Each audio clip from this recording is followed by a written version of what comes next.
Hello मित्रों और छात्रों, आपका आपके कृष्णा कोचिंग आजमगढ़ के इकोपंथी प्लेटफॉर्म पर स्वागत है। आज हम लोग जो है उत्तर प्रदेश उच्च शिक्षा सेवा आयोग प्रयागराज के विज्ञापन संख्या 50 के अंतर्गत हुए असिस्टेंट प्रोफेसर के प्रश्न पत्र को देखेंगे। यह प्रश्न पत्र आपके अर्थशास्त्र विषय से संबंधित है। ये प्रश्न जो आपकी परीक्षा हुई थी यह 28 नवंबर 2021 को हुई थी और जो है इसमें कुछ 100 प्रश्न आते हैं आपके। 30 प्रश्न जीएस के होते हैं और 70 प्रश्न आपके विषय से संबंधित होते हैं। और ये जो है आपका इस बार की परीक्षा हुई थी विज्ञापन संख्या 50 में, इसकी कट ऑफ लगभग 72 प्रश्न जिनके सही हुए थे इनको इंटरव्यू का कॉल हुआ था। तो सबसे अच्छी बात है कि इसमें केवल एक आपके वैकल्पिक जो OMI बेस पर एग्ज़ाम होती है वो होता है, फिर सीधे आप अगर चयनित होते हैं तो आपका सीधे इंटरव्यू होता है। तो बहुत ही अच्छा पद है। इसमें कुल आपके 100 प्रश्न आते हैं, जिसमें से हम भाग 1 में प्रश्न संख्या 31 से लेके प्रश्न संख्या 67 तक देखेंगे। प्रश्न संख्या 1 से 30 तक आपका जीएस का था।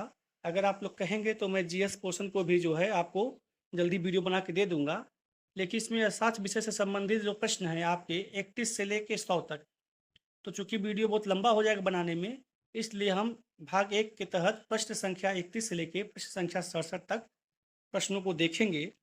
और उम्मीद करता हूँ आपको वीडियो अच्छा लगेगा और आप इससे बहुत लाभान्वित होंगे।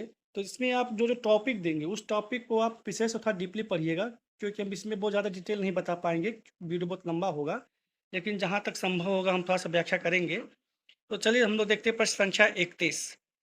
थोड़ा सा जूम करके देखिएगा, क्योंकि जो है ये PDF फाइल है प्रश्न पत्र का, और इसमें पहले से ही प्रश्नों में टिक लगे हुए हैं। तो जो हम टिक आपको लगाएंगे आप उसी को देखिएगा। ये उत्तर जो है आपके आयोग द्वारा दी गई जो आंसर की है उससे रिलेटेड है। तो बहुत ध्यान से आप प्रश्न देखिएगा। पहला प्रश्न है प्रश्न संख्या 31, ये हमारा पहला प्रश्न है। पैमाने की अमितव्ययिता संबंधित है। तो अमितव्ययिता आप जानते हैं कि इसमें आंतरिक भी होते हैं, वाय भी होते हैं। ठीक है, तो आपके वास्तविक आंतरिक अमितव्ययिता होगा और आपका जो है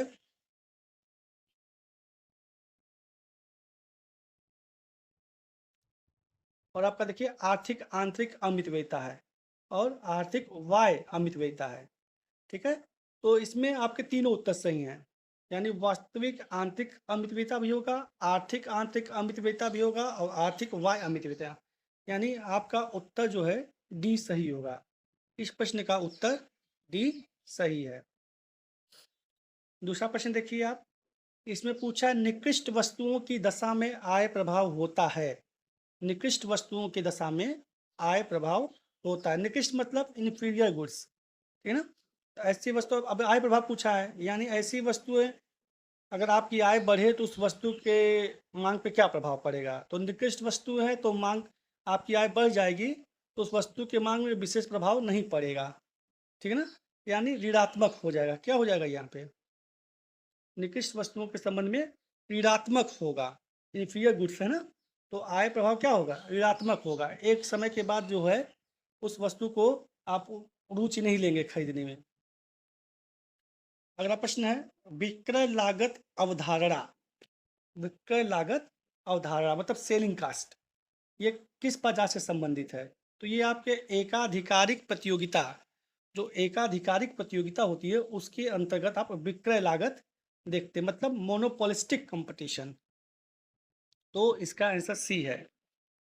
अगला प्रश्न देखिए आप, निम्न में से कौन एंजिल वक्र से संबंधित है। आप जानते हैं एंजिल वक्र क्या है, आय और उपभोग वक्र से संबंधित होता है। अगर आपकी आय बढ़ती रहेगी तो क्या होगा, आपका खाद्य पे कम खर्च करेंगे आप धीरे धीरे।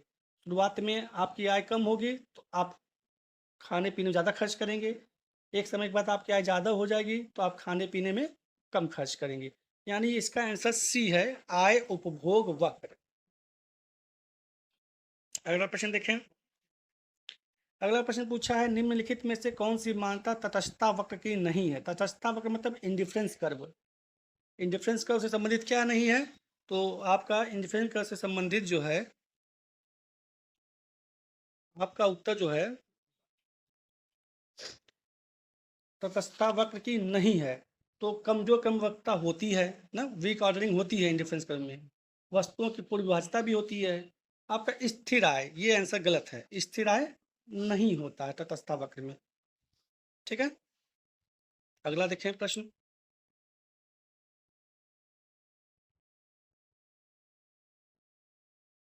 प्रश्न संख्या 36 पे आइए।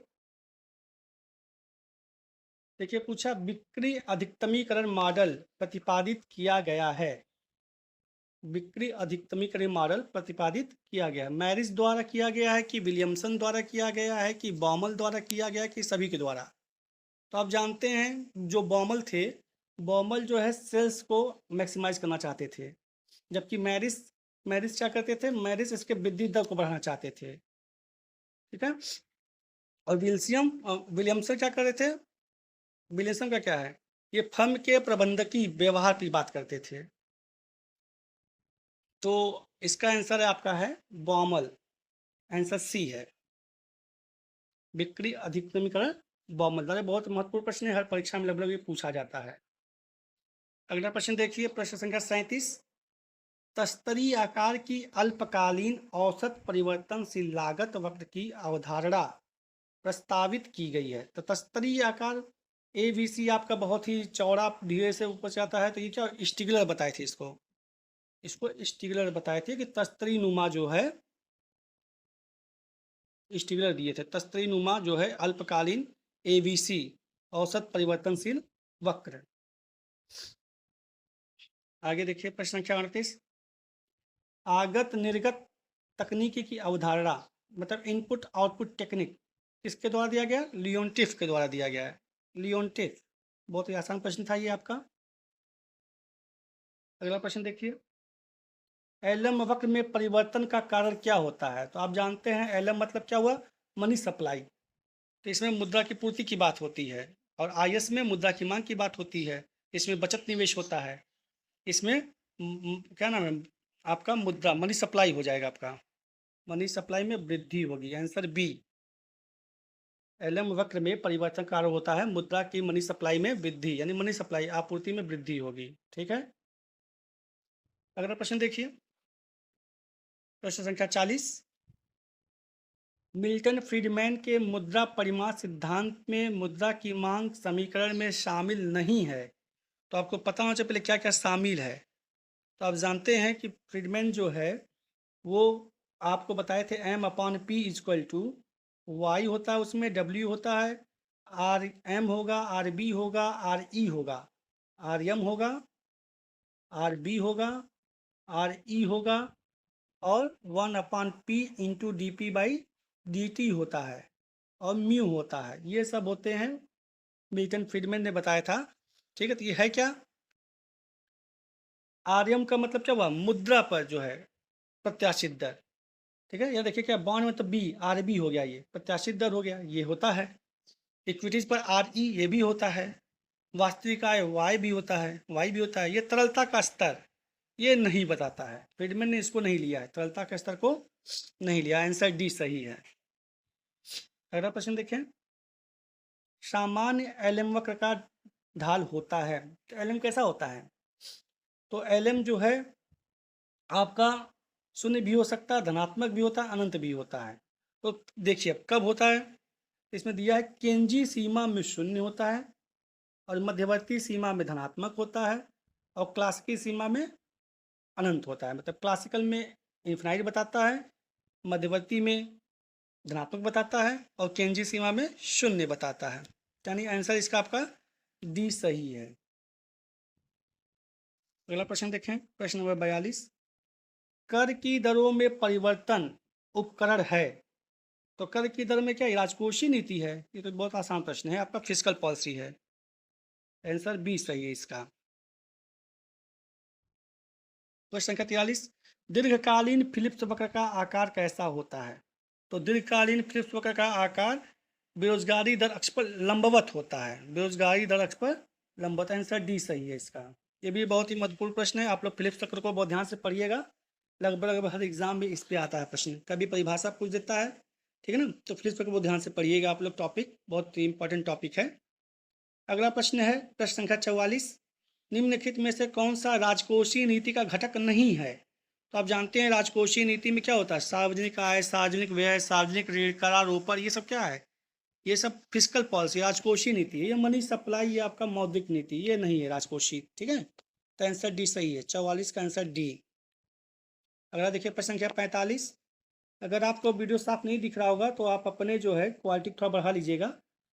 ठीक है, और प्रश्न को सुनेंगे तो भी आपको समझ में आ जाएगा। तो प्रश्न संख्या 45 देखिए क्या है, बहुआयामी का ध्यान देते हैं, जूम कर देते हैं हम। हाँ, बहुआयामी निर्धनता सूचकांक मतलब एमपीआई को समाविष्ट किया गया है।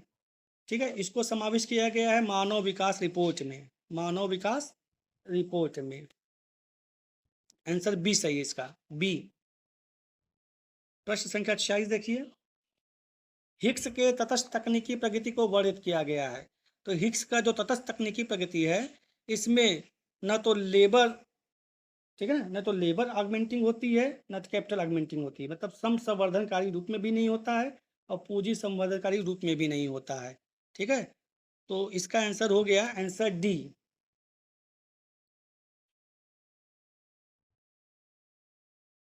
ठीक है, इसका आंसर क्वेश्चन नंबर 46 का हो गया आंसर डी, उपरोक्त में से कोई नहीं। आंसर डी सही है, आपको उपरोक्त में से कोई नहीं। आगे देखिए प्रश्न संख्या 47, आर्थिक समृद्धि और आर्थिक विकास के मध्य सुस्पष्ट अंतर का आधार क्या है। मतलब क्या कहना चाह रहा है, ये कहना चाह रहा है इकोनॉमिक ग्रोथ और इकोनॉमिक डेवलपमेंट में जो डिफरेंस है कैसे करेंगे हम। तो इसका डिफरेंस होता है PQL, जीवन में गुणात्मक परिवर्तन, जीवन में गुणात्मक परिवर्तन के द्वारा। तो इसका आंसर हो गया सी, जीवन में गुणात्मक परिवर्तन। इंग्लिश मीडियम के बच्चे अगर होंगे तो इंग्लिश में भी इसमें पेपर है, तो आप आराम से देख सकते हैं, बहुत ही टिपिकल लैंग्वेज नहीं है। प्रश्न संख्या 48 देखिए, हैडट का आर्थिक समृद्धि मॉडल विचार नहीं करता है। तो हैडट का आप जानते हैं सिद्धांत, आप लोग पढ़े भी होंगे, नहीं पढ़े होंगे तो बहुत ध्यान से पढ़िएगा, बहुत इंपॉर्टेंट प्रश्न है, लगभग हर परीक्षा में ये आता है आपका। ठीक है ना, हैडट का। तो आप जानते हैं समृद्धि मॉडल 3 तरह के होते हैं उसमें। तो एक होता है आपका आर्थिक समृद्धि दर यानी स्थिर समृद्धि दर, एक वांछित समृद्धि दर, एक प्राकृतिक समृद्धि दर। मतलब GN, GA और GW आप लोग सुने होंगे। GA होता है एक्चुअल, GW होता है और GN। ठीक है, ये 3 तरह के होते हैं। ठीक है, तो स्थिर समृद्धि दर, वांछित समृद्धि दर और प्राकृतिक समृद्धि दर, 3 तरह के हैडट जो है बात करते हैं, और तीनों बराबर होते हैं। तो अब बताइएगा वो कौन सी सिचुएशन होती है, आप कमेंट में आंसर दीजिएगा इसका। प्रश्न संख्या 49 देखिए, निम्नलिखित में से कौन सा मॉडल समग्र समृद्धि दर पर तकनीकी प्रगति के योगदान का विश्लेषण करता है। प्रश्न संख्या 49 पूछ रहा है, ठीक है ना। तो ये आप जान रहे होंगे समग्र समृद्धि दर का तकनीकी प्रगति के योगदान जो है ये सोलो का मॉडल है। सोलो जो है टेक्निक यूज करते थे, सोलो मॉडल है। प्रश्न संख्या 50, असंतुलित विकास की रणनीति की हिमायत। तो आप लोग जानते हैं असंतुलित में हर्समैन है, आंसर बी सही है, आंसर बी हर्समैन, आंसर बी है इसका हर्समैन, AO हर्समैन, बी वाला सही है, बी।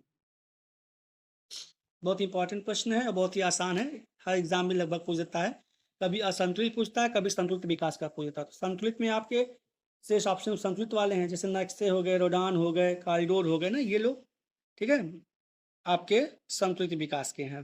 प्रश्न संख्या 51, क्राउडिंग आउट प्रभाव को परिभाषित किया जा सकता है। तो क्राउडिंग आउट परिभाषित कैसे करते हैं, सार्वजनिक व्यय में वृद्धि के फलस्वरूप निजी व्यय में कमी, ये आंसर सी सही है आपका, सार्वजनिक व्यय में वृद्धि के फलस्वरूप निजी व्यय में कमी, ये आपका है क्राउडिंग आउट प्रभाव। प्रश्न संख्या 52, ये थोड़ा GST से करंट पे था आपका, निम्नलिखित में से कौन सा कथन GST के संदर्भ में सही नहीं है। GST एक मूल्य संवर्धित कर है, सही है। इसमें इनपुट टैक्स क्रेडिट का प्रावधान है, ये भी सही है। ई वे चालान केवल अंतरराज्य व्यापार हेतु आवश्यक, ये गलत है, ये आंसर सी गलत है इसका, ठीक है ना, आंसर सी गलत है। आगे देखें प्रश्न संख्या 53, ये भी बहुत महत्वपूर्ण प्रश्न है, हर परीक्षा में लगभग लगभग आता ही आपका, पीजीटी में खास करके पसंदीदा प्रश्न है पीजीटी वालों का। निम्नांकित में से किस अर्थशास्त्री ने सर्वप्रथम भारत में व्यय कर लगाने का सुझाव दिया? तो भारत में सर्वप्रथम व्यय कर कार्डोस, सी सही है इसका आंसर, सी। प्रश्न संख्या 54, प्रश्न संख्या 54 देखिएगा, नया प्रश्न ही आपके लिए है। यदि टीबीएस मतलब विक्रेता पर कर भार, टीबीबी क्रेता पर कर भार है, ईडी मांग की लोच है, ईएस आपूर्ति की लोच है, तो कौन सा सही कह रहा है? ठीक है, तो TBS upon TBB equal to ED upon ES, ये पहला ऑप्शन सही है। ये नया प्रश्न है आपके लिए, बहुत कम किताबों में मिलेगा इसका answer. TBS upon TBB equal to ED upon ES, ये वहाँ की लोच से संबंधित है, ठीक है ना, किस तरह से टैक्स लगाते हैं तो उसके लोच पर क्या प्रभाव पड़ता है। प्रश्न संख्या 55, निम्नलिखित में से कौन सा सही ढंग से भारत में सकल राजकोषीय घाटे को परिभाषित करता है? सकल राजकोषीय घाटा है, तो सकल राजकोषीय घाटा में ऑप्शन डी सही आपका, राजस्व प्राप्ति में गैर ऋण पूंजी प्राप्ति पर कुल व्यय का आधिक्य, आंसर डी सही है। अगला प्रश्न संख्या 56, अगर आप लोग को वीडियो तेज लगा तो आप लोग पॉज करके देख सकते हैं। प्रश्न संख्या 56, इसका मेन उद्देश्य है कि आप लोग ये समझ सके हायर एजुकेशन में किस तरह के प्रश्न पूछे जाते हैं, क्या ट्रेंड इनका रहता है। तो प्रश्न संख्या 56 देखिएगा आप लोग, ऋण दे निधि सिद्धांत के अनुसार ब्याज दर किसका फलन है? निवेश का है, मुद्रा के अपसर्चय की इच्छा पे है, मुद्रा की मात्रा पे है, कि तीनों है, आंसर सी। ये सब प्रश्न बहुत ही आसान, थोड़ा सा दिमाग लगाएंगे, अगर आपको एक दो भी कंफर्म होता है तो फिर सभी का ऑप्शन अच्छा हो जाता है। तो ऋण दे निधि सिद्धांत जो है तीनों स्थितियों का फलन है, ठीक है ना, निवेश का भी है, अपसंचय की इच्छा का भी है, मुद्रा की मात्रा का भी है। प्रश्न संख्या 57, टोबिन टैक्स, ये बहुत आसान प्रश्न है। टोबिन टैक्स हर एग्जाम में लगभग पूछा जाता है, विदेशी विनिमय सौदों पर लगाया जाता है टोबिन टैक्स। प्रश्न संख्या 58, वैगनर की परिकल्पना, ये भी बहुत आसान है, अगर आप लोग सार्वजनिक व्यय चैप्टर पढ़े होंगे, ठीक है ना, पब्लिक एक्सपेंडिचर, तो इसमें वैगनर की परिकल्पना के बारे में बताया गया है, ऑप्शन बी सही है 58 का। प्रश्न संख्या 59 देखें, भुगतान संतुलन में शामिल है, ठीक है, भुगतान संतुलन में शामिल है, तो दृश्य और अदृश्य मद दोनों मदों को शामिल किया जाता है भुगतान संतुलन में। प्रश्न संख्या 59 का ऑप्शन सी सही है। प्रश्न संख्या 60, प्रश्न संख्या 60 देखें,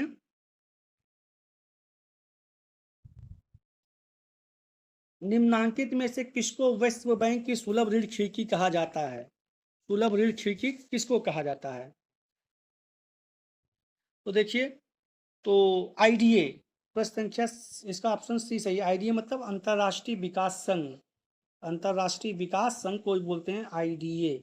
ये क्या है, सुलभ ऋण खिड़की कहा जाता है विश्व बैंक की, और इसकी स्थापना जो है आईडीए की, आप जानते होंगे आईडीए की स्थापना हुई थी 24 सितंबर 1960 को, आईडीए की स्थापना हुई थी 24 सितंबर 1960, 1960 में इसकी स्थापना हुई थी।